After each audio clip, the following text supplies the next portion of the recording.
Hey, podcast listeners, it's Savannah here, producer of Corporate Competitor Podcast, and we're thrilled to announce our return to weekly episodes. Our goal is to help you grow each and every week. Speaking of growth, most of you know that Don is one of the most in-demand speakers on the public circuit. So as your company is preparing an upcoming gathering, I wanted you to know about his newest and most popular keynote on the art of storytelling. Don teaches you how to connect deeply with any audience, big or small. You can now move beyond mere numbers and engage stakeholders with stories that resonate and inspire. Remember, this skill is teachable. Harness the techniques that make Don the greatest storyteller in America, as Simon Sinek and John Maxwell have said time and time again. If you want to learn more, visit donyaeger.com/storytelling to reach out to our team. What do most Fortune 500 executives have in common? After more than 100 episodes recorded with those very executives from companies like Disney, Amazon, Netflix, Cigna, and Google, the answer is clear. They learned lessons in leadership from the fields and courts of their high school and collegiate sports teams. Some of our guests' athletic experience earned them a place in their sports Hall of Fame, like Chick-fil-A Chairman Dan Cathy. Some hung up their cleats after high school, like Delta Airlines CEO Ed Bastian, while others, like Condoleezza Rice, claimed they were terrible in their sport. But no matter their skill level, they have all told me that being a part of a team taught them lessons they still use as leaders today. In partnership with Maxwell Leadership, I'm your host, Don Yaeger, here to give you an all-access pass to genuine, authentic, fireside chat-like conversations with today's business icons so that you can create powerful, positive change in your own organization. This is Corporate Competitor Podcast. With me for today's episode is Sam Reese, CEO of Vistage, a CEO coaching and peer advisory organization for small and mid-sized businesses. Today, more than 45,000 members in 35 countries rely on Vistage to help them make better decisions for their companies, their families, and their communities. Sam's 35-year career as a business leader was shaped by the lessons he learned as an All-American track and cross-country athlete at the University of Colorado, Boulder. Be sure to visit corporatecompetitorpodcast.com/notes to access our revamped downloadable PDF. This resource now includes my favorite quotes from today's episode, along with a practical leadership exercise designed to help you implement today's key lessons in 5 minutes or less. Don't even think. Put the shoes on, you go. The hard stuff, if you just jump into it, commit to the action, the creativity and the ingenuity is going to come. So many people overthink things. They're looking at a lake and they're wondering how many times could they skip this rock? While they're thinking about it, I'm practicing on the other side and I'm skipping it 3 times, 5 times. Now I'm at 8 times, right about when you're ready to start. And when we get action going, our brains get energized. You just got to go. Sam, thanks for joining us. I was really looking forward to it, Don. I'm excited to talk to you about your time as a collegiate athlete, but I want to start out with an incredibly universal business lesson that you learned when you did something as unspectacular as upgrading your office building a few years ago. You learned that people are always listening. It is so true. I was running a company called Miller Hyman, and we had upgraded our facilities. It was a big step in the right direction that the business was becoming successful. We moved to this new office park. It was beautiful. And as we're laying out the office, I walked around. I literally made, I thought, a half of the comment about how great the views were and we didn't need blinds. There's a big wall with windows. We don't need blinds. We're, I don't know, maybe 6-7 months into this, and I finally have a really strong manager walks in my office and says, I've got to talk to you. This is ridiculous here.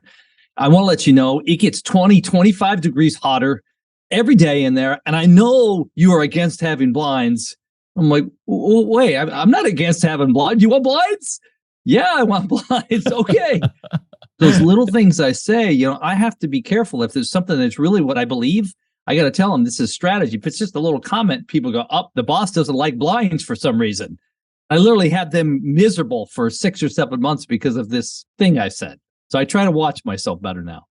It's such a great lesson. The idea that we can teach it today is important because for many of us, we don't think about the power of every word. And once you become elevated into a role, into the C-suite, people listen for those words, and those words carry outsized meaning. You meant nothing by it, as you said, but it absolutely changed the way everybody else thought about that particular thing.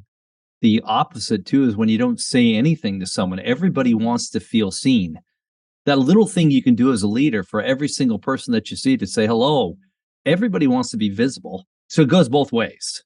Yeah, you walk by, you don't say a word, and suddenly they're going, "Ooh, I wonder what's up with him. Right. Bad mood today, or I've screwed up," whatever it might be. Exactly. That plays into another quote I've read of yours, which was really dynamic. People need to be able to feel like they can trust their leaders to help them navigate the unknown. That's so powerful because you're essentially saying that your job is to help them see around corners. How do you build and maintain trust with your team? As you've been building teams these years, what are some of the ways you help build trust? I get so energized by that because that's what I felt. I didn't know what I was going to be in the world of business when I knew my athletic career was over, but building teams, I found out that was my strength. When I finally got promoted to be a sales manager, I'm like, wait, this is what I do. First of all, it takes time. Mm, You can't just do it in one motivational speech and go say a few words and get everybody excited that now they can trust you. It takes time. You got to be consistent. Just being as transparent as possible about the things that you're troubled with, the things that you're excited about, and then making sure that you sort of box yourself in, if you would. You box yourself in by having all those things out in the open. Our mission, our vision, our purpose. These are the things that I believe in. What I'm really saying is you guys hold me accountable for that. I've said it, it's out there, and now you're going to see me act consistent with that. We need that as leaders to be boxed in that way so we don't take any shortcuts. But it takes time. You be transparent and just really have that framework. I love that. Box yourself in. That's one of the great fears. I don't want to be boxed in. I don't want to have this sense that there's no wiggle room in what I said. But you're suggesting that if you really want to build trust, you have to be willing to do that. Yes. When we talk about the younger generation, millennials specifically, I'll hear all this negative talk about millennials, and I go, I don't know. They hold me accountable to the things that I talk about: mission, vision, purpose, values, operating principles. They'll be the ones that raise their hand and go, hey, wait a second. This new acquisition we're doing, does that align with our purpose? As a leader, especially those of us with sports backgrounds, we all want that accountability. We want that. Right. It makes me feel like I'm after something that I can see and touch and pursue. I love it. A school that's getting a lot of attention during the college football season, the University of Colorado Boulder. Coach Prime. Coach Prime, you were an All-American track and field athlete at Colorado. You credit much of your shaping in that window to your coach. Can you share what he would say to you during every race and how his words shaped the leader that you are today? I hear him right now. Mm. Coach David Troy. He would scream at me at every turn, don't be content. Don't be content. It started the very first race I ran in college, University of New Mexico Invitational. He took the freshmen down there, was just freshmen, and he told us all to run together. Wait until the last mile to separate yourself. And I was offended. I'm like, what are you talking about? I'm going to be way ahead of these guys. I didn't listen. I went out and I ran way ahead of everybody. I ended up winning my very first collegiate race. Right when I saw him, I went over to him and I started screaming, don't ever tell me to run with me. And he goes, stop. Like, I'm going to coach you different, but you got to be ready. Don't be content. Mm. He wouldn't scream it to anybody else. He would just scream it to me. That's what he meant. And I would ask him about it. He would just say, you don't know how good you can be. 3 years ago, right before COVID, we had a great get together. Hadn't seen him in many years. He's coached Olympians. He's coached people that have gone on to have incredible careers. And mine was short lived. I had an injury in '83 that sort of made me a flash in the pan. But I always felt like I disappointed him. I thought I was his ticket to stardom because I knew he had it. But he said, they asked him who the best was that he ever coached. He said, it was me. Mm. And I had to look like, what? I was injured all the time. But he said, no, it was you. Just couldn't keep you healthy. And I asked why. And he said, because you're never satisfied. And then he asked me, he said, are you satisfied now? No, because of you. You cursed me. I'm never satisfied. I got to keep rolling. He sent me a note afterwards and just told me how honored he was because he had realized he shaped my whole life with that. Wow. The power of coaching. People pour into your life, and sometimes it's just the phrase they say, and you can still hear it years later. He's screaming it right now. Don't be content. And literally, when you'd be running, you'd be like, I'm not content. Shut up. Why are you saying that? What I love too is that when we talk about human nature, what holds people back, what keeps people from achieving greatness, it's often human nature. It's complacency. Don't be content. You're right about that. Sometimes it makes me crazy because I can't relax. I tell people at my funeral, I want people to say two things. He was always improving and he's generous. Those are the two things I'm after, always improving and generous. And I think my mom probably shaped the generous side and my coaches probably shaped the always improving side. Wow. Boy, that would be a great headstone right there. Be good. So you were one of Nike's first sponsored athletes? I don't know if I was one of the first ones, but it was back in the early days. So in 1980, I had my first contract. It wasn't really like a full contract. They would give it to you when you were in college. I started to get some free equipment. But then after 82, after All-American, I was on the program where they would send you to races. You'd have all that funded. It made me love athletic gear so much that now it's my vice because I could just get any pair of shoes I wanted. And in 82, 83, 84, runners were the big deal. It wasn't until Jordan them came along a few years later. But that Jordan guy. I mean, he's gotten pretty big, I think. I heard he got famous. It's iffy.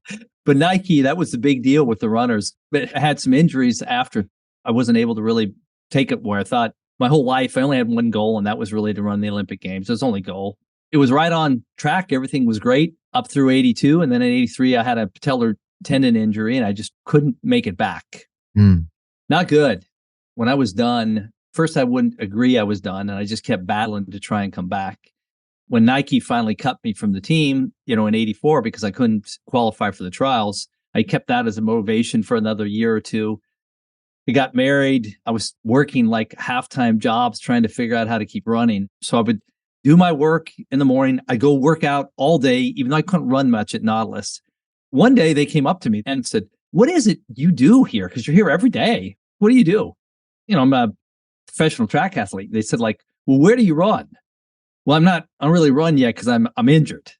What? And I remember as they're walking away, I thought that's the only person I ever was. I remember I came home one day in the summertime. I went to get the mail and I looked. There were no adults. It was just kids running around the pool area of these apartments. And I went, I think I'm the only adult here. What am I doing? My wife came home. She was working for IBM at the time. I was working at a bank, as a sort of part-time management trainee. And I told her I was going to go get a real job. You're going to grow up? That's what I said. It's time. And she looked at me. She said, thank God. Thank God. It was a really hard transition for me. I got into sales with Xerox is what was my path. And it felt a lot like being back on a team. So I started to make an adjustment, but I struggled with it. Too often we really do identify ourselves. I struggled when I left Sports Illustrated. My wife made fun of me because I left Sports Illustrated on my voicemail for almost a year. It was my identity. I was the Sports Illustrated guy. What did you learn in that maybe helped you later? You might find this counterintuitive, but what I learned, I wasn't near as special as I thought I was. I thought I was special. I'm a competitor. You don't understand what it's like to compete at world-class levels. I'm different than others. And then I started to realize that woman playing the tuba was the first chair in high school. She was just as competitive as me. Just because I was an athlete doesn't mean I was better.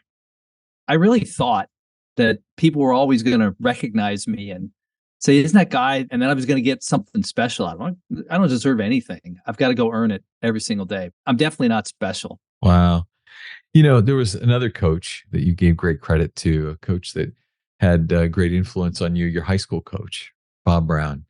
He told you to put your goals on your refrigerator.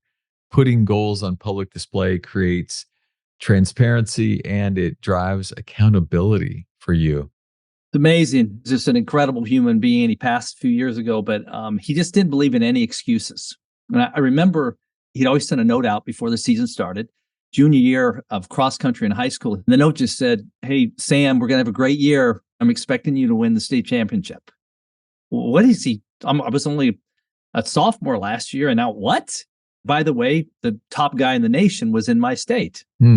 Anyway, that was the goal. He told me to put it down. Season starts off great. I end up getting hurt. It was a knee injury. So I missed almost the entire season. Didn't have great therapy then. So I would run. There was this big pillow we bought, and I would run with headphones on, listening to music in place on this pillow because I couldn't take it. My knee couldn't take it. I get ready for the meet before state. I do okay. And then we have the state meet the next week. When I'm warming up, I literally asked him what he thought I should do. First time we didn't talk any race strategy. He said, "I'm confused. What do you mean?" "Well, I mean, I haven't been running all year. What place should I be running for?" And he said, "Well, I thought you said you're going to be the state champion." And I looked at him. I said, "Yeah, but I haven't been running." He goes, "Well, you shouldn't run then. I thought you wanted to win it today." I go, "Well, I do want to win it." "Well, then why don't you think about winning it?" I warm up a little bit more. He calls me over. He goes, "This is where you take the lead." Okay. Mile and a half into 5K race. Take the lead here. And then don't look back until you get to the top of the hill. Top of the hill, there was only about 400 yards left. And I'll be at the top of the hill. I'll let you know how far ahead you are. He actually thinks I'm going to flip and win. I did exactly as he said. I got to the top of the hill. He told me to don't even worry about looking back because nobody was even in view. I was ahead by 100 yards. And I keep this article. The article literally says, "Long shot first in boys." I literally thought I was the favorite. He had me believe it like nobody can beat you. Long shot first in boys. I used to ask him, I'd say, "What if I wouldn't have won? What if I would have got 6, 7? He said, "That would have been fine, but you were going for the win. That's all I wanted to make sure you did. Go for the win." How's that played into your life as a business executive? Even today, you're involved in helping other executives think through their strategies, their growth. Talk to me about goal setting and how does it affect who you are today?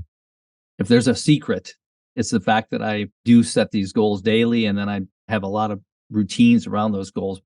I've really learned from that coach specifically goal setting. I mean, down to if you said, "Sam, pull off your goals from 1988.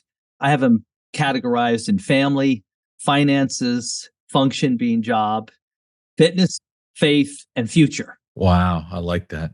So by tracking those, I started to realize as I got out of sport and had to then prove myself, I started looking too much at function and finances, and everything else was halfway because I was getting success there. So I had to adjust it because, as you know, being an athlete too, we can be really selfish sometimes. So I had to make those adjustments, not just be myopic on just the ones that I could measure and see everything from. You worked on your 6 Fs. Yes, the 6 Fs. That's powerful. 6 Fs. Right.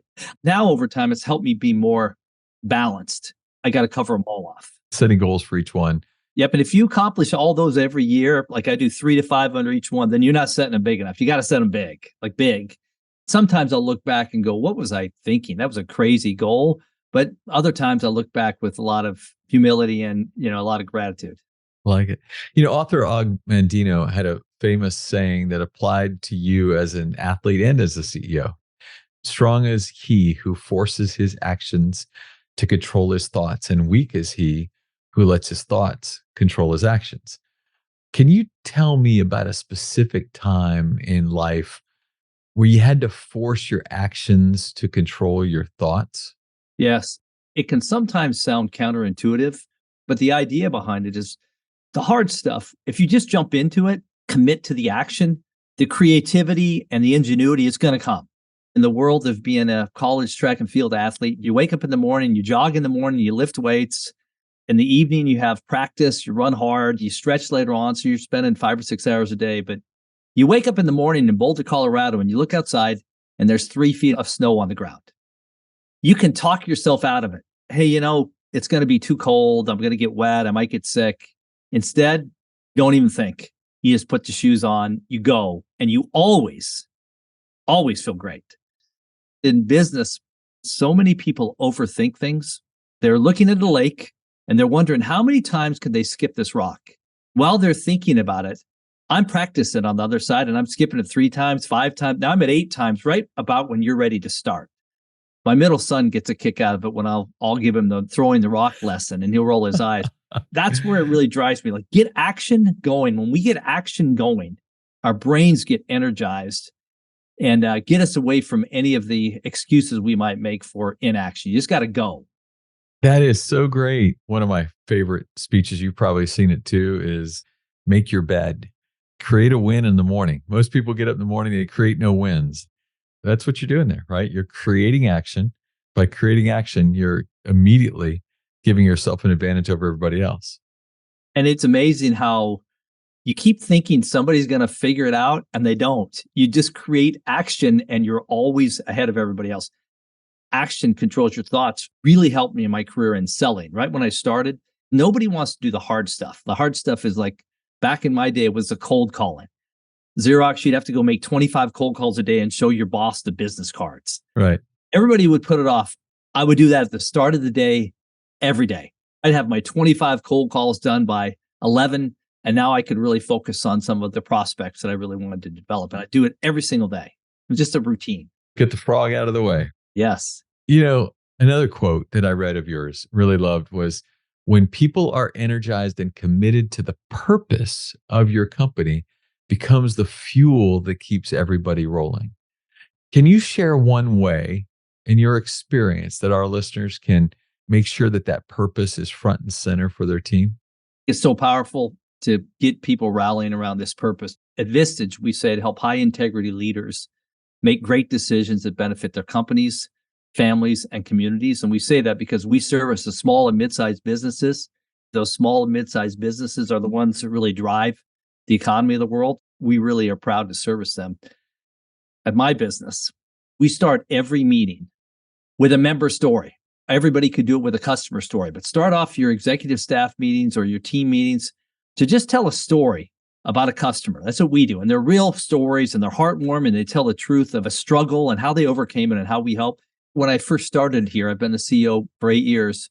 People said, aren't we going to run out of stories? Well, we're going to be in trouble if we do. So no, we're not going to run out of stories. Right. It just inspires everybody to say, this is the work we're doing. We're not saying our purpose is create shareholder value. Nobody's motivated by that. Although let's go ahead and put a shareholder story in there. What the heck? You can do that. Yeah. It's a pretty powerful level of energy you bring when you believe you're doing something for someone else. What I've learned too about myself and other CEOs is that when we get down, which is easy to do, the remedy is always to go do something for somebody. Go do something for somebody instead of do something for yourself. And it's amazing how humbly, I have this exercise I do when I get here. Once the board hears this, they'll stop paying me. But I walk up the back stairs and I badge in and I ask myself the same question every day. I ask myself, would I do this for free? Would I just do this work for free? As long as the answer is yes, I keep badging in. Why it's yes is because I get to affect so many people, thousands of customers, thousands of partners, hundreds of employees. That's a blast and it's a privilege. So you're helping businesses grow. The foundational line of America is the businesses that you're serving. How do you coach businesses to scout and study their competition? How are you teaching them to scout themselves? There are two different things on the idea of scouting, but I'm fascinated on how you advise others to do that. We see one having priority over the other. We see the scouting of one's individual strengths and weaknesses as the real power to getting better.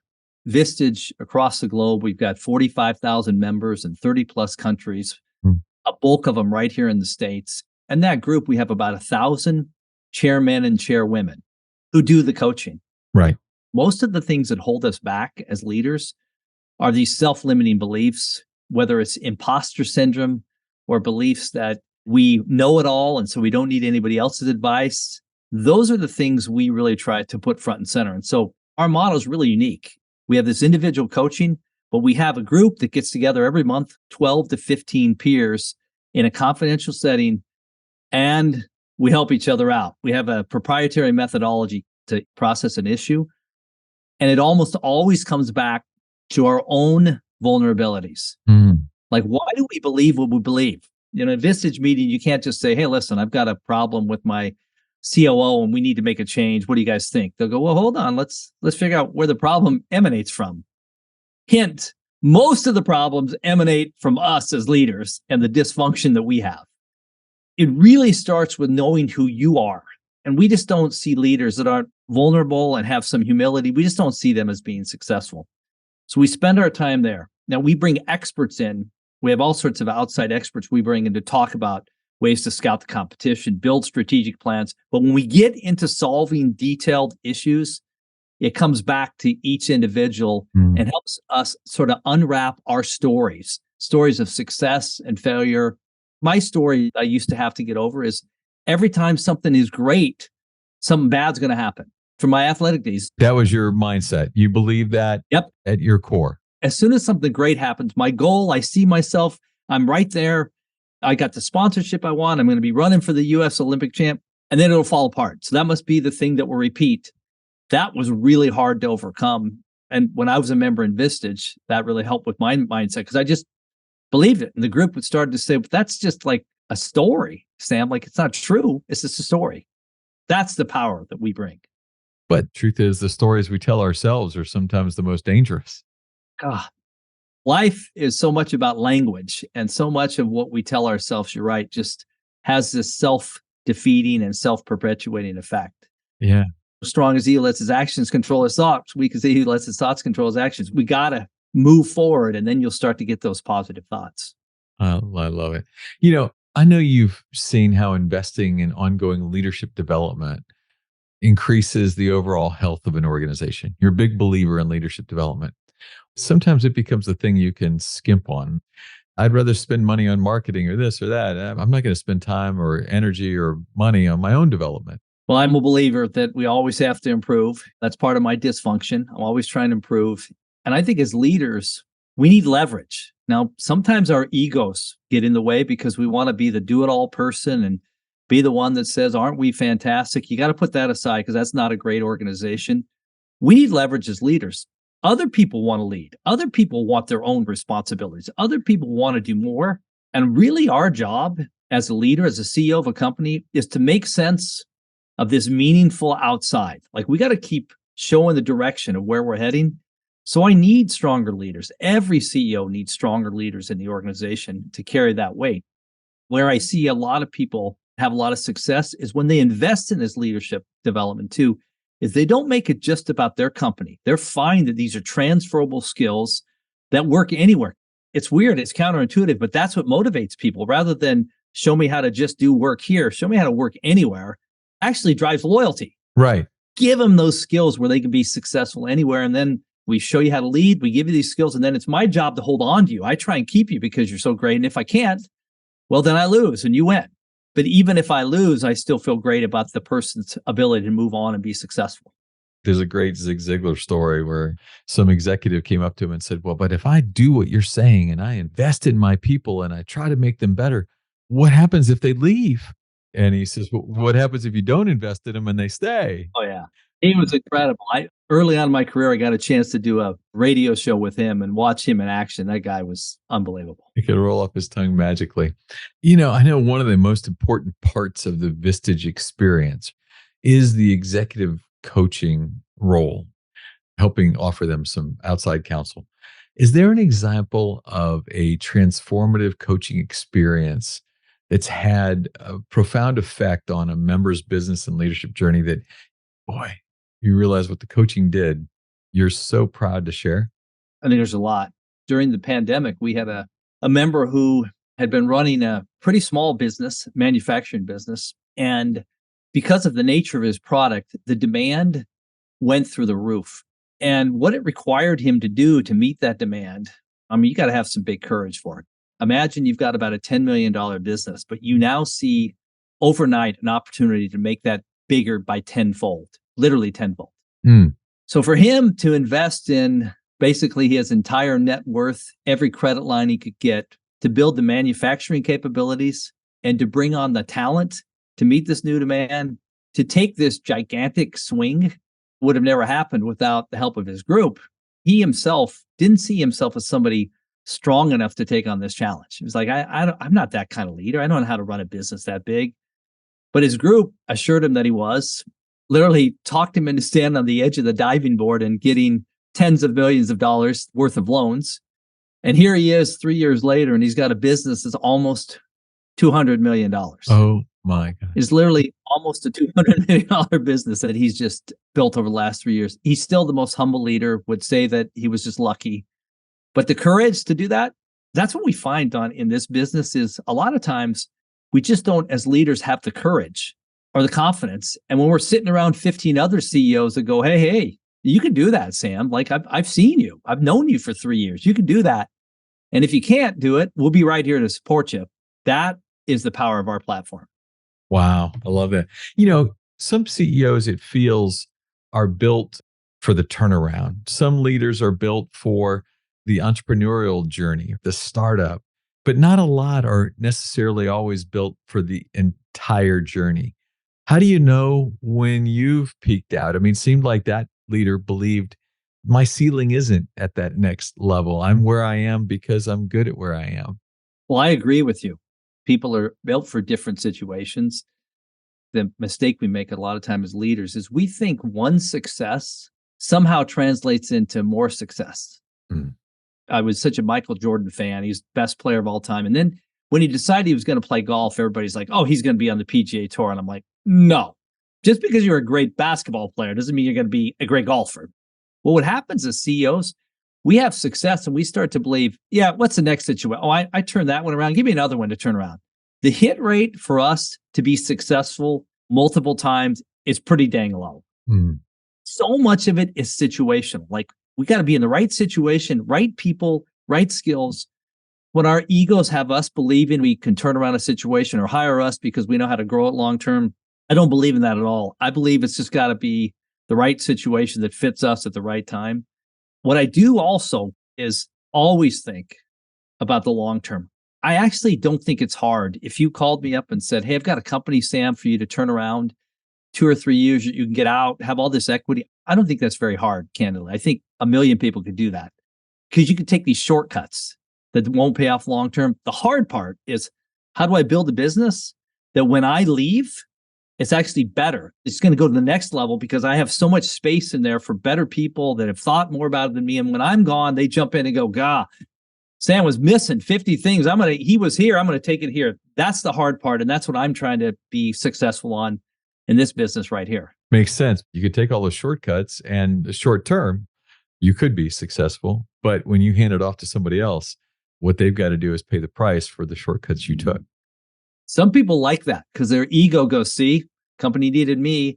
If you care about all these people that have families and careers, you want it to be better for them once you're checked out. That is what's on my mind every day here. Over 3 years now on this podcast, we have asked every guest, in the world of business, the word teams gets thrown around way too liberally. They talk about me and my team. And the truth is, what you really have are a bunch of independent contractors who just happen to carry your business card. As someone who's built teams, what elements need to be focused on in order to take a group of individuals and move them across that bridge and create a team on the other side? I feel like an accidental expert in building and leading teams. Thank goodness you can make a career out of that. Couple things. The basics is you have to have these shared goals, but you got to have shared beliefs too. It can't just be goals. You got to have the beliefs. These are the things we value, the things that we think are important. What I find on the great teams is it has to start at the top. They have to be a team. If the leadership team comes together and all they're doing is sort of acting like the United Nations and saying, hey, I'm representing my country and here's sales and here's marketing, here's what finance want. Those are the teams that fall apart. The foundation has to be at the top of the organization where everybody feels like that is a strong team themselves. With it is you have to believe there's not scarcity in success. People sometimes believe like my team is good, therefore your team is bad. So we can have this internal competition that just pulls teams apart. When somebody believes the offense is really good, it's just the defense that stinks. And you start to talk that way, the team comes apart. We got to all be vested in it. We got to all support each other. And the most incredible and important component, something bad has to happen. Adversity. Lee Corso used to quote a football coach, I couldn't really tell who my athletes were until I was getting a butt kicking. Once you start to lose, who can handle the adversity? Who's going to jump off? And that's where I found the best teams are, is we get adversity, we struggle with it together, we battle out of it. And now, especially companies like mine and many others, like after COVID, we just came together as a team. Now you can't stop us because we've been through so much together.